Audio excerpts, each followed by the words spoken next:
So, everyone who plays Man vs. Machine dreams of getting their favorite golden item. But how rare really is it? Yes, there are charts and there's people saying they know the odds and it's like 1 in 5 or something. But no, the odds are way off and each person has it differently. It's basically based on luck. So, luckily, people came forth and actually told me how they did, and I compiled all of that data, how many tours they played, how many drops they had, and put it together so I can say an approximate number for you guys to understand if it's really worth it for you to actually play Man vs. Machine for only the Australium drops and how much money approximately would go for it and approximate returns on that. A quick disclaimer before you open up your wallet, give your money to Gaben, and start grinding away on 2 cities or any other map that drops Australians. It costs real money and essentially is like gambling, so do not get carried away. Yes, it takes a while and technically it's cheap, so be cautious about that. And if you really don't have spare money that you're willing to throw in the wind with possible small outcome of actually getting something that would pay you back, better not do it. Watch some videos or play just boot camp. And once you actually have money, well, it's your choice. And yeah.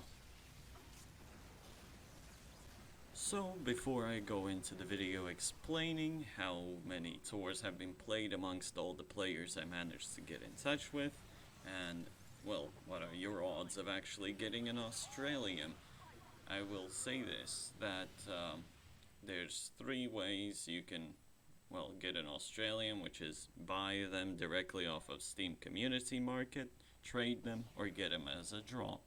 We're focusing on getting them from drops in the 3 available maps, and the maps, well, require tickets to actually complete. There's 2 which require only 3 tickets, so that is a bit cheaper, and then there's 2 cities which I prefer the most, which costs 4 tickets, but you also get kill streak kits, which tend to be rather pricey. And the overall cost per ticket is about $1 or €1. Well, it's like 90 something cents, but I will just count and round up the numbers because the difference isn't that big. It's only like 3 or 4 cents. So this one ticket is $1 or €1, and it costs 3 to 4 tickets to actually complete a single tour. Alright, so with all that out of the way, I will mention then how many tours have been played overall and how many people I managed to get in touch with.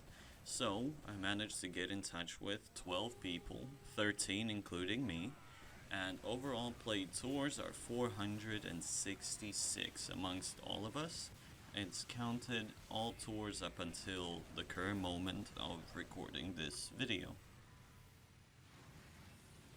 So, probably all of you now have a question. How many tours on average do you have to play to, well, get that magical Australian drop?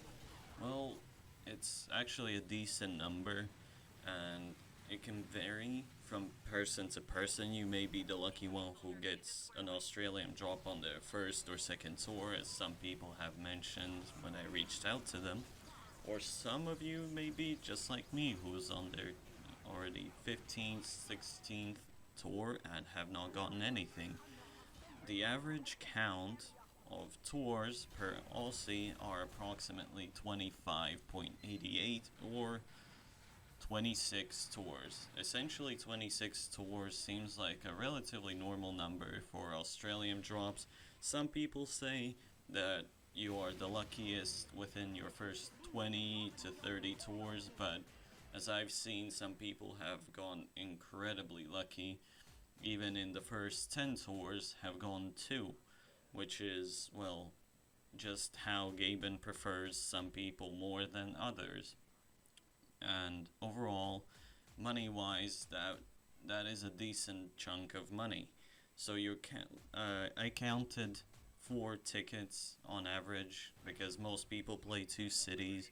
So 4 tickets is $4, and $4 times 26, that is $104 or euros to waste on tickets, essentially to try to get an Australium drop.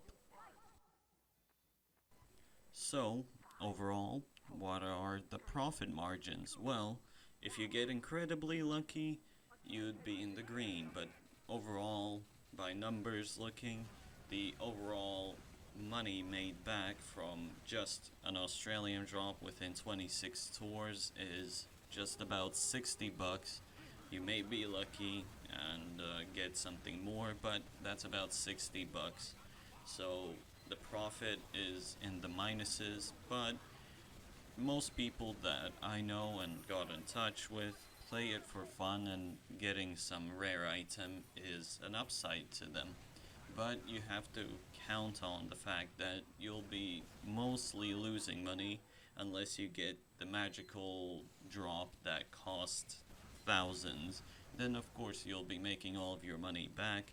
But what can I say? It's gambling. It's basically gambling.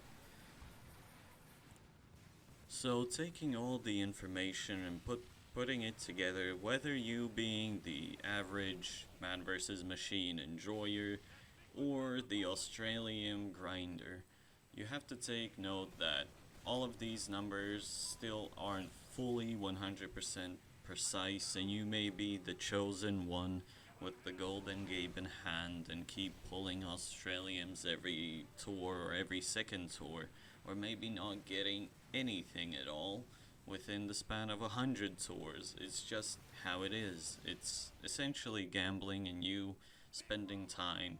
So I personally suggest playing man versus machine only when you are enjoying it, when you actually like the game mode. For me, it's one of my most favorite game modes that are added to the game, and well, I love playing the wave like structure of the gameplay, and well, for me it's fun getting together with people and trying to play in a certain style and try to make up a strategy. So for you, it's only left to decide and evaluate. Is it really worth it for you? Is it worth your time? Is it worth your money to invest in something like this, to get this special one item which traders are looking forward to offering you stuff for? Or is it worth spending your time and efforts and money into building this collection that you may or may not get at the end of the day? And yeah, that's all I really wanted to say. This video is purely for information and entertainment purposes only. I tried my best compiling the data I had at my disposal, especially the people that came forth and told me about their drops. Otherwise, it would have been speculative. I would have looked at YouTube videos, and that wouldn't be so precise. So thank you to everyone who came forth and actually gave me insight on the drops they had. I found it very helpful, and yeah, all in all, I want to say thank you again. If you like this kind of a video, well, like and subscribe. That helps my channel a lot and helps me see that I'm doing something right. And until then, well, I'll see you guys in the next one.